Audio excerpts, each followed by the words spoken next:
बिस्मिल्लाहिर्रहमानिर्रहीम। अस्सलामु अलैकुम। I am Abdullah and you are watching legal queries. आज का हमारा टॉपिक है जी क्यूएसओ का प्रिविलेज्ड कम्युनिकेशन के हवाले से। आज हम डिस्कस करेंगे आर्टिकल 9, 10 एंड आर्टिकल 11। अगर हम आर्टिकल 9 देखें तो आर्टिकल 9 हमें ये कहता है कि कोई भी advocate as a witness against his client court में पेश नहीं हो सकता। तो अगर हम इसकी डायरेक्ट लैंग्वेज देखें तो डायरेक्ट लैंग्वेज हमें यह कहती है any advocate shall not be permitted to disclose communication made to him by his client और by someone on client's behalf contents of documents that case to relate his client any advice given by him to his client। अगर हम इसकी direct language देखें तो इसकी direct language ये कहती है कि एक एडवोकेट को इजाज़त नहीं दी जाएगी कि वो अपने क्लाइंट के बारे में इन 3 चीज़ों को डिस्क्लोज करे। अब वो 3 चीज़ें कौन सी हैं? नंबर 1 पे आती है डिस्क्लोज ऑफ एनी कम्युनिकेशन, कि वो ऐसी गुफ्तगू को डिस्क्लोज नहीं कर सकता जो उस एडवोकेट और उसके क्लाइंट के दरमियान हुई है, या उस गुफ्तगू को, उस कम्युनिकेशन को भी डिस्क्लोज नहीं कर सकता जो उस क्लाइंट के बिहाफ पे किसी और पर्सन से हुई है।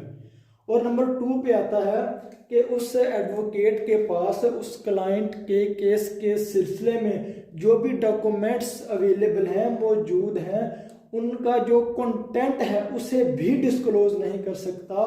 और नंबर 3 पे आता है any advice given by him to his client, कि उस एडवोकेट ने उस क्लाइंट को जो भी एडवाइस दी है वो भी किसी के आगे डिस्क्लोज नहीं कर सकता। लेकिन इसकी एक एक्सेप्शन है, विद कंसेंट ऑफ क्लाइंट।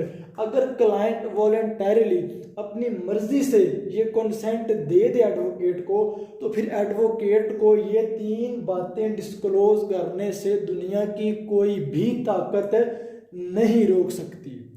और उसके अलावा अगर हम देखें तो इसकी 2 और भी प्रोविजंस हैं।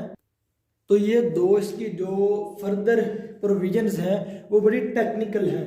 इसकी फर्स्ट प्रोवाइजो ये कहती है कि अगर कोई क्लाइंट क्राइम कमिट करने के बाद अपने एडवोकेट के पास आया तो उनके दरमियान उस दौरान जो भी गुफ्तगू हुई है, जो भी कम्युनिकेशन हुई है, उसे प्रोटेक्शन हासिल है, प्रिविलेज हासिल है।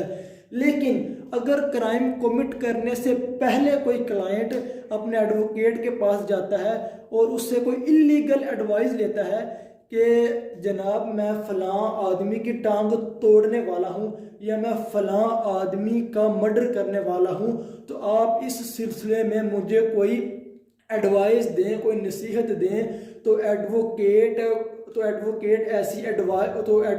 ऐसी कम्युनिकेशन डिस्क्लोज कर सकता है, क्योंकि अभी उसने वो काम किया नहीं, वो इलीगली एडवाइस लेने आया है। तो ऐसी जो कम्युनिकेशन है उससे प्रिविलेज हासिल नहीं है, बल्कि ऐसी जो कम्युनिकेशन हुई है वो एडवोकेट डिस्क्लोज कर सकता है और उसके खिलाफ गवाही भी दे सकता है। लेकिन इसकी जो सेकंड प्रोवाइजो है वो हमें ये कहती है, या एडवोकेट अपनी तरफ से खुद ऑब्जर्व करे कि जब ये क्लाइंट मेरे पास पहले दिन आया था तब इसकी आदतें ऐसी नहीं थी। अगर कोई एडवोकेट ये ऑब्जर्व करे कि मतलब कि इसने दौराने मतलब कि जब से मैं इसे जानने लग गया हूँ, कि जब से मेरा इसके साथ उठना बैठना हुआ है तब से ये किसी और क्राइम में मुलव्वस है, या तब से ये किसी और फ्रॉड में मुलव्वस है, तो फिर वो उस जो ऑब्जर्व किया है एडवोकेट ने, तो फिर उसके हवाले से वो as a witness against his client before the court पेश हो सकता है। इसमें उसकी कोई पाबंदी नहीं है। तो ये था हमारा आर्टिकल 9। अब हम बढ़ेंगे अब आर्टिकल 10 की तरफ।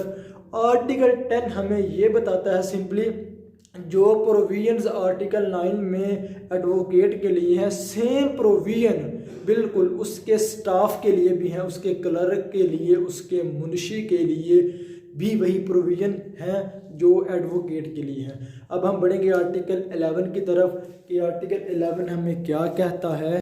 अब हम देखेंगे कि आर्टिकल 11 क्या कहता है। और आर्टिकल 11 हमें ये कहता है, एक्चुअली ना आर्टिकल 11 आर्टिकल 9 की एक्सेप्शन की ही कंटिन्यूएशन है। तो अगर हम इसकी डायरेक्ट लैंग्वेज पे जाएं तो इसकी डायरेक्ट लैंग्वेज ये कहती है, if any to a suit gives evidence therein at his own instance. Actually ना ये इंस्टेंस लिखा है, लाइट ऑफ है और ये जो मोबाइल की लाइट है ये ना डिस्ट्रैक्ट कर रही है।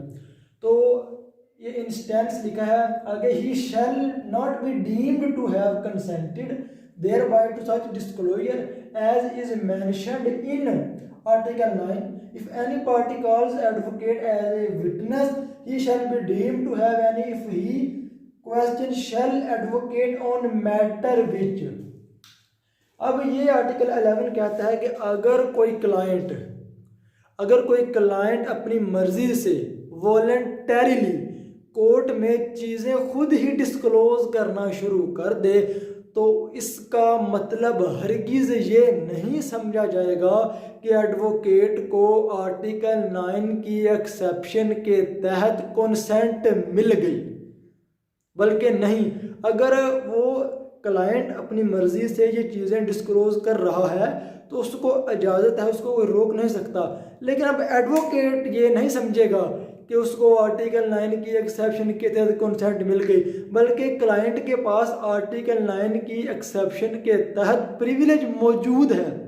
अब फर्दर ये आर्टिकल हमें ये बताता है कि अगर एडवोकेट को एज ए विटनेस पेश करना पड़ जाए तो एडवोकेट सिर्फ उतना ही बताएगा जितना उससे पूछा जाएगा।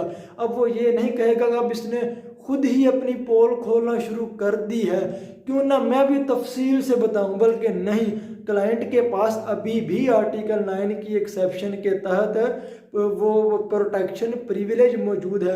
अब फॉर एग्जांपल, अब एडवोकेट को एज ए विटनेस बॉक्स में पेश किया जाता है और उससे पूछा जाता है कि क्या आपके क्लाइंट ने फलां बंदे के बारे में बात की थी, तो एडवोकेट हाँ या ना में जवाब देगा। अब ये नहीं कहेगा कि हाँ इसने मुझसे ये भी बात कही थी, उसके बारे में ये भी बात कही थी, उसके बारे में ये भी बात कही थी, बल्कि जितना पूछा जाए सिर्फ उतना ही जवाब दे। लो जी, ये था हमारा आज का टॉपिक, आर्टिकल 9, 10 एंड आर्टिकल 11। अब इंशाल्लाह आपसे मुलाकात होगी नेक्स्ट वीडियोज़ में। अपना ख्याल रखिएगा। अल्लाह हाफिज़।